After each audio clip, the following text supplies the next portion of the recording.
Друзі, вітаю на каналі Наша Дача. В цьому відео розберемо покроково, що треба зробити з ремонтантною малиною навесні для того, щоб отримати з нею в майбутньому великий врожай великих та солодких ягід. Висаджували в траншею рядами і збираємо врожай майбутній на однорічних пагонах, які зараз навесні почали з'являтися і вже переважною більшістю з'явилися з землі.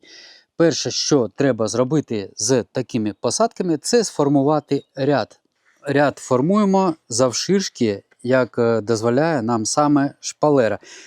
А як бачимо, багато пагонів розрослися і вийшли за межі майбутнього ряду. Тому в першу чергу прополюємо, видаляючи все по стрічці, що виходить за межі ряду.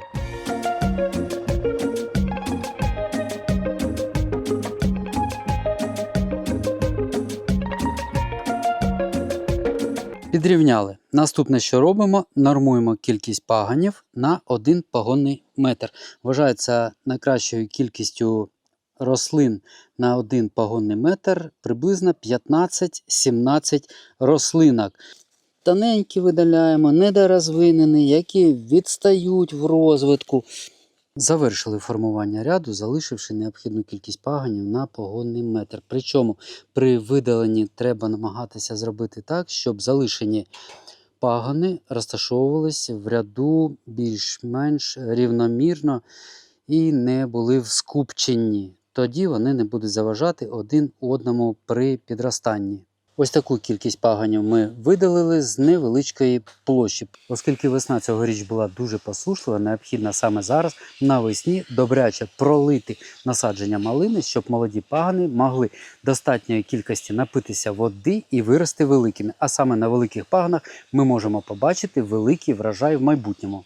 Бажана глибина проливу насаджень малини навесні 25-30 см. Саме на такій глибині знаходиться переважна більшість коренів, які і живлять надземну частину. Хай поки проливається наступний ряд, а ми підемо підживимо той, що вже пролили. Якраз кілька днів тому ми приготували органічне весняне добриво на основі курячого посліду з курнику. Я показував, як ми це робимо. Якщо цікаво, посилання залишу, можете перейти подивитися. Давайте подивимося, що у нас вийшло.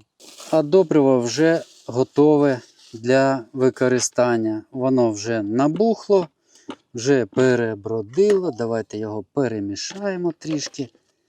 Ось так воно виглядає. Я додавав, до речі, до курнику ще додатково байкал. Мікробіологічне добриво з корисними мікроорганізмами. І ось саме в такому поєднанні це добриво і буде допомагати навесні працювати і підрощувати наші рослинки, в тому числі і ремонтантну малину. Пів-літрову баночку, в нашому випадку приблизно ось тільки, ми розчиняємо на 10 літрів води. Ось так. І 10 літрів такого розчину виливаємо на 1 пагонний метр. Весняну підживку малини завершили. Але, друзі, що робити, якщо немає такого добрива, курнику, карв'яку, чи просто не любите возитися з брудними добривами, хоча і органічними, можна цілком замінити їх якимись мінеральними добривами. На кшталт 20-20-20 азот, фосфор, калій, чи навіть нітромофоскою 16-16-16 у кількості 25-30 грамів добрив на ведро води і на 1 пагонний метр. Ось таким чином можна замінити ось такі добрива у вигляді курнику чи карав'яку. Для того, щоб курник потрапив ближче до коріння, треба після його внесення обов'язково трішки пролити чистою водичкою. І останній дуже важливий момент – це весняна обробка малини від шкідників, які можуть суттєво скоротити майбутній врожай. Чим краще за все провести таку обробку. Ми вже багато років обробляємо навесні малину Прованта Максі. Якщо немає, можна використати Актара.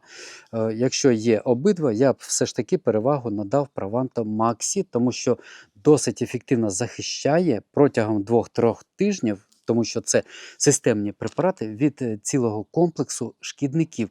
І саме важливо зробити таку обробку зараз, поки малина невелика, сонце починає більше припікати, і багато шкідників виходять з ґрунту. І вони, звісно ж, оселяються на нашій малині, харчуються нею, а в майбутньому вони будуть відкладати личинок, і личинки будуть вигризати квіточки, майбутні ягідки і таке інше. Малиновий жук, малинова муха, галиця стеблова, попелиця. Ось ця обробка захистить малину від цих шкідників.